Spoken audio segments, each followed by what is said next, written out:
You know us, you know we love Final Fantasy VII, and the more we see of the Final Fantasy VII Remake, the more impatient we are for its release in March 2020. A ton of new details on the remake have surfaced recently, including info on summons, limit breaks, the new materia system, and more. So why not relax, grab yourself an elixir, and let me, a scarily dedicated Final Fantasy VII fan, talk you through them.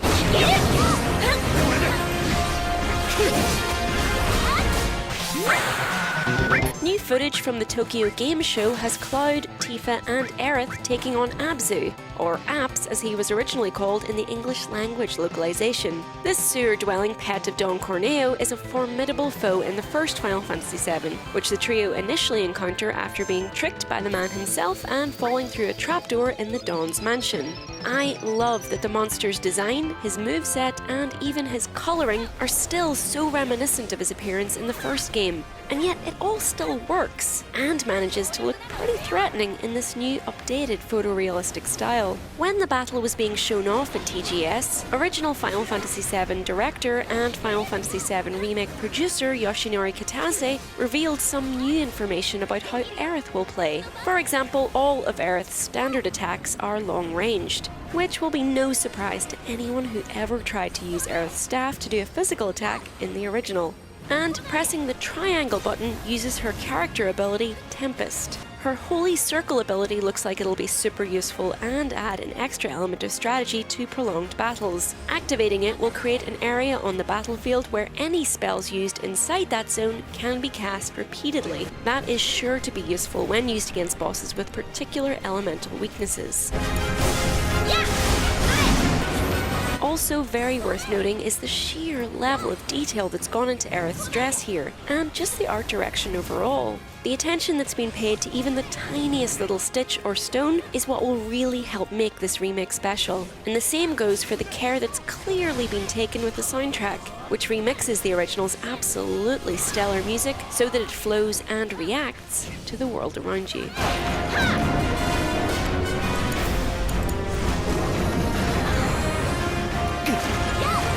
Also shown off was an extended look at Tifa's gameplay, which proves beyond all doubt she is one heck of a fighter. Martial arts master Zangan's teaching has clearly paid off as she beat rushes her way around the battlefield, landing punches left, right and centre. Her standard combos are flashy as hell. By pressing triangle she performs something called a palm strike, and via the new gameplay we get to see her limit break, which looks like a fancier version of her somersault move in the original. I absolutely love her look here, and how fluid her animations are as she seamlessly switches from one move into another. My favourite has to be this little moment here, where she bounces on her toes, looking like she's psyching herself up for another volley of punches. This whole gameplay clip is great as it really showcases the characters' different personalities through the way that they battle, and how different each of their combat styles actually are. It feels like team composition will matter so much more in the remake than it did in the original, where it often felt like you could load pretty much anyone up with materia and they do a similar job to anyone else with the same loadout. Here you can see that each character's abilities can complement another's, making for a more well-rounded and well-buffed team. One more thing to note about the team here is that Cloud appears to be using the Rune Blade, and it's the first time we see him equipped with a weapon that isn't the Buster Sword. In the original game, the Rune Blade can be found on Mount Nebel, and bought in Junon for 3,800 gil in Disc 2. So clearly, the developers have made it available a little earlier in the remake, which apparently only takes place in Midgar. The Rune Blade was typically used when you wanted to use more spells and level up your materia, as it had 4 single materia slots and gave double materia growth to whatever you had equipped. Although the Buster Sword is obviously Cloud's most iconic weapon, it'll be exciting to see what other swords and weapons he and the other characters can wield as we progress through the game. As the Abzu fight reaches its peak, we get our first glimpse of summons in action.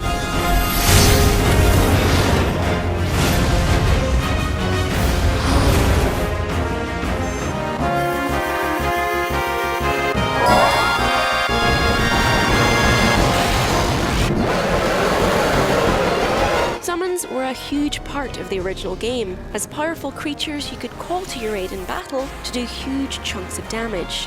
At TGS, Katase-san explained how summons would work in-game. Basically, every hero can equip a single summon materia, the magical component that gives them the ability to call one of these creatures into battle. If a summon materia is equipped, a gauge will fill up gradually over time, which you can see maxed out on the right-hand side here. Once full, the character with the materia equipped can call upon the summon to fight alongside the party for a limited time. Ifrit is a very good choice here, as Apps was traditionally weak to fire. Ifrit battles independently, but you can also use your ATB charges for specific commands to use his special abilities like Flare Burst and Crimson Dive. Once his gauge on the right-hand side of the screen runs out, Ifrit will perform his iconic ultimate attack, Hellfire.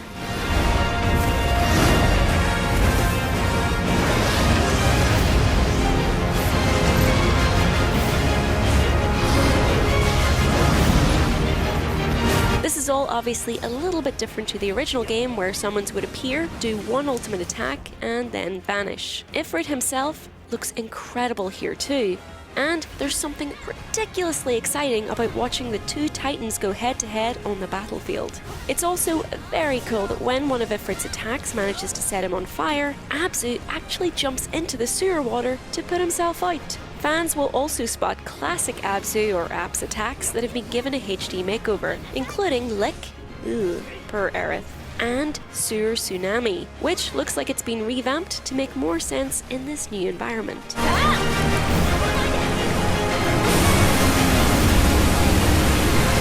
One thing I can say with confidence though is that just looking at this Ifrit summon makes me ridiculously hyped for all the summons to come. Just imagine summoning and commanding Bahamut or Knights of the Round here. One other piece of news that came out of TGS was the much requested addition of a classic combat mode. In classic mode, characters will fight automatically, so the player can instead focus on just selecting commands, turning the game into a menu-based RPG more reminiscent of the original release. With classic mode, you can just focus on selecting and issuing commands in combat, without having to worry about dodging, blocking and positioning in real time. You'll still need to use the ATB gauge charges as they automatically fill up, but it takes the hack and slash nature of standard attacks away if you'd prefer a more old school, tactical and strategic approach. It's pretty perfect for fans nostalgic for menu-based RPGs like the original Final Fantasy VII, but a question I have is, can you switch between the classic and modern combat modes throughout the game? While I actually really like the moment-to-moment control of the new battle mechanics, and heartily encourage players to at least try out the new system before zeroing in on Classic, I can definitely see the benefits of using Classic mode when up against some of the game's bigger or more mobile bosses. Either way, simply having more options to accommodate whatever way players want to approach combat is definitely a good thing.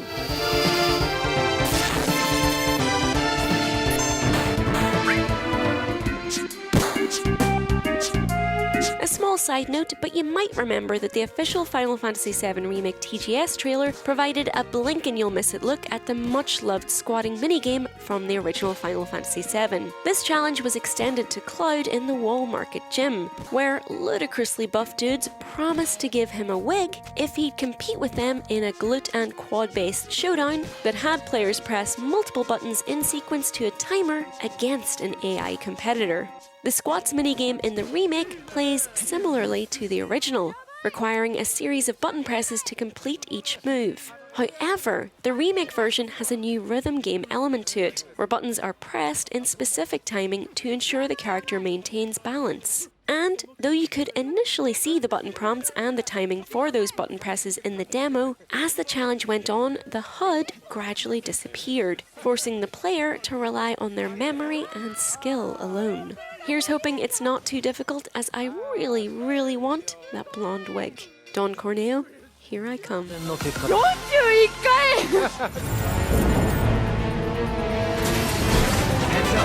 in the hell? Finally, the box art for the Final Fantasy VII Remake has been revealed, and it's likely to hit old-school fans right in the feels. It's a reimagined take on the original North American Final Fantasy VII box art, showing Cloud standing defiantly in front of the evil Shinra Corporation's headquarters. Even though we had a different cover in Europe, and personally I prefer it for its simplicity, I still remember the original art for the North American version, as it was also featured on the cover for the strategy guide to the game, which I think I still have kicking around somewhere. One cool little update for this remake version is that you can see Materia equipped and glowing faintly in the 2 Buster Sword slots. The original slots looked pretty empty, though it's possible this was just down to the lighting and the simplistic design. It all looks very impressive, though we do have to wonder why there's no mention on the box cover that this is technically part 1 of an episodic series, not a remake of the original game in full. Looking at this, you wouldn't know that was the case.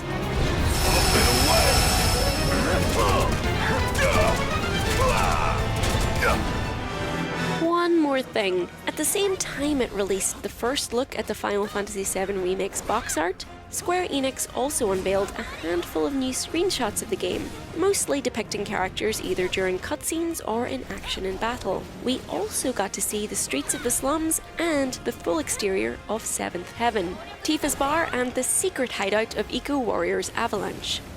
Perhaps most exciting of all though, we got to see the Materia Menu screen for the first time. It's already been confirmed that Materia will be divided into different types just like in the original, like Magic Materia, Command Materia, Independent Materia, and Summon Materia. Looking at this screenshot, it seems like the remake's Materia system will stay very close to the original, having Materia equipping directly to a character's weapon and armor via slots, with the exception that seemingly Summon Materia now gets its own separate slot, presumably due to the fact that it's now limited to 1 summon per character.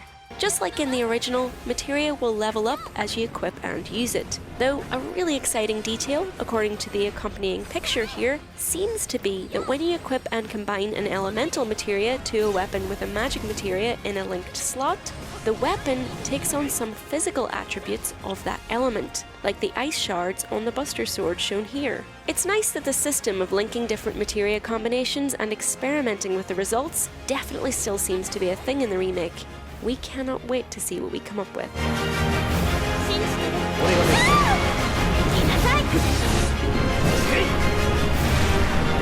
I think it's clear that the more we see of the Final Fantasy VII Remake, the more ridiculously excited we are for its release in March next year. But how about you? Still holding out for any more info? Still unsure about the story tweaks or revamped combat? Or are you just waiting for a Red 13/Nanaki reveal? Let us know, and as always, stay tuned to Eurogamer for lots more Final Fantasy VII Remake videos and videos about a ton of other games in the very near future.